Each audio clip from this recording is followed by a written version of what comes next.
हाथरस सामूहिक दुष्कर्म मामले में चारों लोगों को इस दोष से मुक्त कर दिया गया है। हालांकि एक आरोपी संदीप को उम्र कैद की सज़ा सुनाई गई है, लेकिन अन्य धाराओं में सुनाई गई है। हमारे साथ पीड़ित पक्ष है, उनसे बात करते हैं। आप बताइए कि अब आप क्या कहना चाहते हैं कि अब जो गैंगरेप का जो आरोप था वो पूरी तरह से कोर्ट ने उसको माना नहीं है।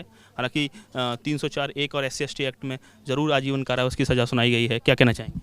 देखिए सर, मैं ये कहना चाहता हूँ कि जैसे कि आप सबने देखा होगा कि उसका बहन के हमारी जो डेंगलेशन थी वो भी सबके सामने था और कोर्ट में सबको चला गया था, पर कोर्ट ने उसको नज़र न करते हुए तीनों को बरी कर दिया, उसको एक को आजीवन कारावास कर दिया है। तो हम ऐसे हार नहीं मानेंगे, हम अभी हाई कोर्ट भी जाएंगे और सुप्रीम कोर्ट तक जाएंगे। इनको तीनों को हम सलाखों के पीछे करके मानेंगे।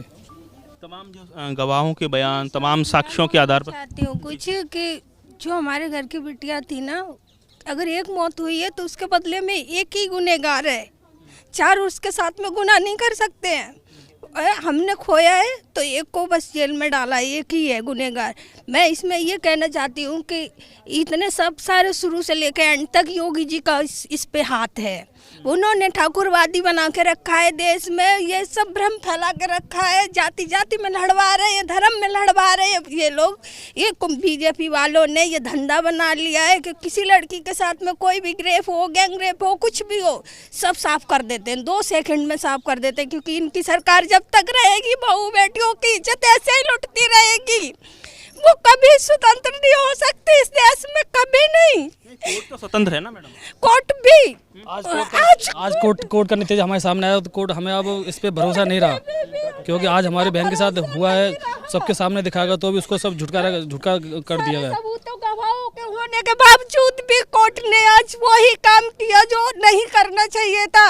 आज एक बेटी, ये हमारे घर की बेटी इंसाफ के लिए गुहार लगा रही है कि पूरा इंसाफ नहीं मिला, हमें पूरा इंसाफ नहीं मिला।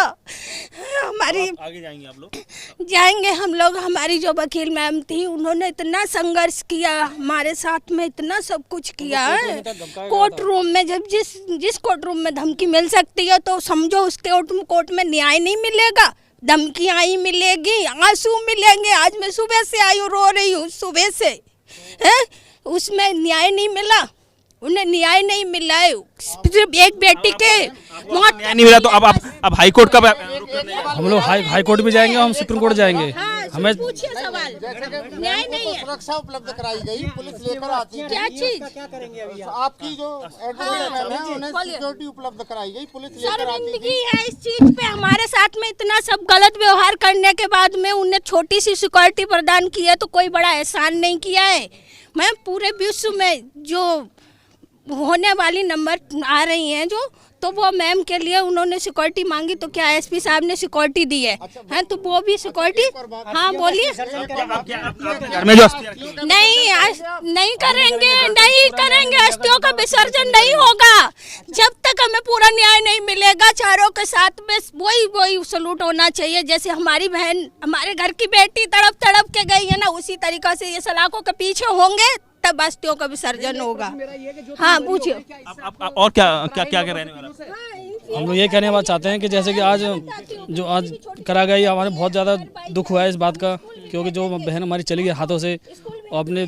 लेकिन आप सवाल ये है कि कोर्ट की जो जरह होती है, जो पूरी प्रोसीडिंग्स होती है, वो तो बयानों के आधार पर, साक्ष्यों के आधार पर CBI ने इस मामले में पूरी तरह से केस को हैंडल किया, उसके बावजूद आपको भरोसा नहीं है? जी नहीं, CBI ने पूरे उनके खिलाफ लगाया तो भी CBI ने उनके खिलाफ ही लगाया गया था चार्जशीट, तो भी उनको मतलब कि छोड़ दिया गया।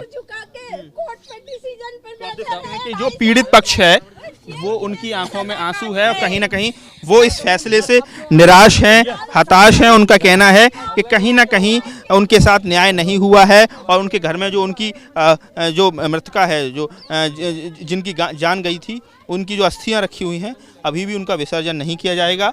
पीड़ित पक्ष हाई कोर्ट का अप्रोच करेगा और ये भी कहा कि अगर हाई कोर्ट से भी न्याय नहीं मिलता तो सुप्रीम कोर्ट का वो लोग रुख करेंगे। तो इस मामले में जो पीड़ित पक्ष है उनका कहना है कि वो कहीं ना कहीं कोर्ट के फैसले से निराश हैं, उनको न्याय नहीं मिला है। हाथरस से नितिन उपाध्याय, ABP गंगा।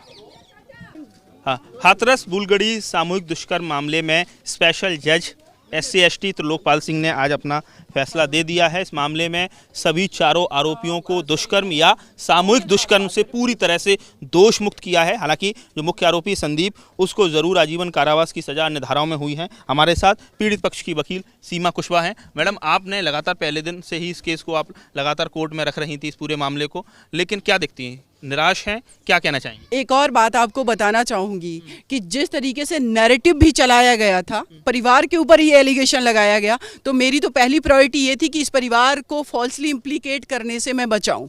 एक मेरी जीत वहां हुई कि इस परिवार को फॉल्सली इम्प्लीकेट जिस तरीके से करने की कोशिश की गई थी ऑनर किलिंग में, वो मैंने बचाया। दूसरा, आज इसमें जो 4 एक्यूज थे उसमें से एक का कन्विक्शन हुआ है, आजीवन कारावास की सजा हुई है। SC ST act and IPC 304 part 1 में इनको सजा सुनाई गई है आजीवन कारावास की।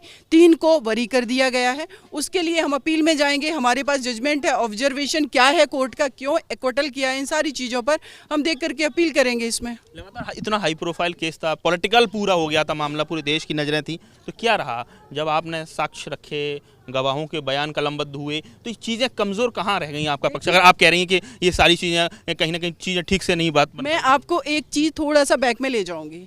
जब फोर्सफुली क्रिमेशन कर दिया गया इस बेटी का, हाथरस में जला करके रात में मिट्टी का तेल डाल के, हाई कोर्ट लखनऊ बेंच ने सोमोटो कॉग्निजेंस लिया और कॉग्निजेंस लेकर के बहुत अच्छे उन्होंने ऑब्जर्वेशन दिए। बाद में उत्तर प्रदेश सरकार ने इस परिवार को ये वादा किया कि हम आपको एक सरकारी नौकरी, कंपनसेशन 25 लाख और आपको एक आवास देंगे रहने के लिए, जो कि SC ST एक्ट में भी प्रावधान है। आप समझिए कि क्या हो रहा था पूरे केस में, SC ST एक्ट में भी प्रावधान है। ये दे देना चाहिए था जिसके लिए वादा किया गया, लेकिन ऐसा नहीं किया गया, नहीं दिया गया, जिसके लिए हमने 2 साल तक हाई कोर्ट लखनऊ में मुकदमा लड़ा। अभी भी वो पेंडिंग है, लेकिन इस पार्ट का जजमेंट आ चुका है। जब इसके आर्ग्यूमेंट्स हो रहे हैं तो सुप्रीम कोर्ट के additional solicitor general of India जो वहाँ पर अपीयर हो रहे हैं, सरकार को रिप्रेजेंट कर रहे हैं, उनका ये कहना है कि इसमें जब तक डिस्ट्रिक्ट कोर्ट से कन्विक्शन नहीं हो जाता है, वहाँ से डिसाइड नहीं हो जाता, तब तक इस परिवार को कुछ नहीं देना है। जबकि कोर्ट इसमें जजमेंट परिवार के फेवर में कर चुकी है, और ये कर चुकी है अगस्त 2022 में। तब से लेकर के अभी तक इम्प्लीमेंट नहीं किया गया। इसका मतलब है कि आज जजमेंट आपको पहले से पता था कि ये इसमें एक्विटल 3 होंगे और इसमें 302 में कन्विक्शन नहीं होगा। कहीं ना कहीं आप कोर्ट की मंशा पर सवाल? हम कोर्ट की मंशा पर नहीं, हम आपको बता रहे हैं कि ये चीजें हुई हैं। कहना चाहे तो हाँ, नहीं, हम कोर्ट की मंशा आपके सामने फैक्ट रख रही हूँ। आप लोग सभी लोग लिटरेट हैं, सारी चीजें हैं कि किस तरीके से चीजें हुई हैं, कैसे उनको पता है। और जबकि SC ST एक्ट प्रिवेंशन की बात कर रहा है कि क्राइम होने से आप रोकिए। और दूसरी बात, अगर क्राइम हो गया तो विद इन 3 मंथ्स पहला कंपनसेशन आप देंगे FIR लॉन्च होने के बाद, दूसरा चार्जशीट होने के बाद, तीसरा कन्विक्शन के बाद। और जितना भी प्रोविजन है सरकारी नौकरी का, और साथ ही साथ उसमें आवास सवाल ये तो वो सुनिए, तो आपको अभी तक दे देना चाहिए था, गवर्नमेंट को दे देना चाहिए था, लेकिन नहीं दिया। कोर्ट ने ऑर्डर किया, उसको भी इन्होंने इम्प्लीमेंट नहीं किया अभी तक, क्योंकि इनके एडवोकेट का ये कहना था कि हाथरस कोर्ट से जब डिसाइड होगा तब देंगे, और वहाँ से मुझे पता है कि सज़ा नहीं होगी। कैसे पता? ये सवाल है, कैसे पता था? तो ये हम बहुत बड़ा, हम किसी पे एलिगेशन नहीं लगा रहे हैं, हमारे पास चार्जशीट है, इसको हम ये हमारे पास जजमेंट है, इसके ऑब्जर्वेशन हम देखेंगे, उसके बाद हमारे पास के बाद कि आप इसका नेक्स्ट स्टेप उच्च न्यायालय, उच्चतम न्यायालय? बिल्कुल उच्च न्यायालय में हम अप्रोच करेंगे। जी, अब सवाल ये एक सवाल ये भी है कि जो अस्थियां रखी हुई हैं घर में, और पीड़ित पर जो पक्ष है, आप जिनके वकील हैं, उनका कहना है कि हम उनको विसर्जन नहीं करेंगे, उनका प्रॉपर जिस तरह से, तो ये सारी चीज़ों को लेकर भी कुछ आप देखिए, उनके घर की बेटी गई है, उनको लास्ट रिचुअल्स का भी राइट नहीं दिया गया, तो उनका अपना सेंटीमेंट है, उनकी भावना है अपनी बेटी के प्रति। तो उनका ये उनका कहना है कि जब तक हमारी बेटी को न्याय नहीं मिलेगा तब तक हम ऐसा नहीं करेंगे। लेकिन मैं ये कह रही हूँ कि एक व्यक्ति जो इसमें शुरुआत में नाम लिया गया, उसका कन्विक्शन हुआ है, आजीवन कारावास की सजा हुई है, फैक्ट हमारे सामने है, हम आगे भी लड़ते रहेंगे। निर्भया केस में 7 कुल मिला के सीमा कुशवाहा उनका कहना है कि लड़ाई जारी रहेगी। हालांकि बातों बातों में उन्होंने कहीं ना कहीं कोर्ट की मंशा पर भी सवाल खड़े किए, ये एक अलग विषय है, लेकिन इस मामले में उनका कहना है कि हाई कोर्ट और सुप्रीम कोर्ट तक वो जरूर रुख को रुख करेंगे। इस मामले में अब जो पीड़ित पक्ष है उनका कहना है कि जल्द ही वो हाई कोर्ट, सुप्रीम कोर्ट को अप्रोच करेंगे। और अब इस समय आप देख सकते हैं कि क्या स्थिति इस समय डिस्ट्रिक्ट कोर्ट के बाहर है। मीडिया का जमावड़ा है, लगातार यहाँ सुरक्षा व्यवस्था काफ़ी चाक चौबंद है। लेकिन ये जो हाथरस का बूलगढ़ी प्रकरण है, 2.5 साल पहले 14 सितंबर को ये घटना हुई। उसके बाद 29 सितंबर को उस युवती की जान चली गई और उसके बाद कहीं ना कहीं एक राजनीतिक तूफान उत्तर प्रदेश की सियासत में नहीं बल्कि पूरे देश में इस घटना के कहीं ना कहीं सियासी हलकों में चर्चा रही।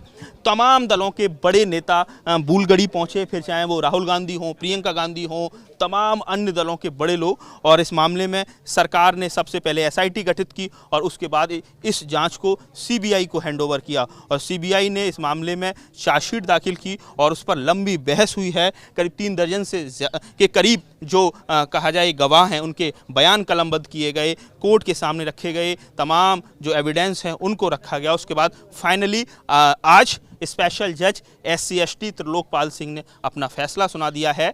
सभी चारों आरोपियों को सामूहिक दुष्कर्म के आरोप से मुक्त कर दिया है। हालांकि एक मुख्य आरोपी संदीप को अन्य धाराओं में 304(1) और SC/ST एक्ट में ज़रूर आजीवन कारावास और 50,000 रुपये का जुर्माना लगाया है। इस मामले को लेकर एक तरफ आरोपी पक्ष का कहना है कि न्याय की जीत हुई है, लेकिन संदीप सिंह के मामले में वो भी हाई कोर्ट का रुख करने की बात कर रहे हैं। तो वहीं दूसरी तरफ पीड़ित पक्ष का कहना है कि कहीं ना कहीं कोर्ट को गुमराह किया गया है, प्रेशराइज किया गया और इस मामले में वो भी हाई कोर्ट का रुख करने की बात कर रहे हैं। तो कुल मिला के हाथरस प्रकरण का एक चैप्टर आज क्लोज नज़र आ रहा है। हालांकि ये लड़ाई लंबी चलने वाली है और आगे भी इस मामले में दोनों पक्ष उच्च न्यायालय का रुख करने की बात कर रहे हैं। हाथरस से नितिन उपाध्याय, ABP गंगा।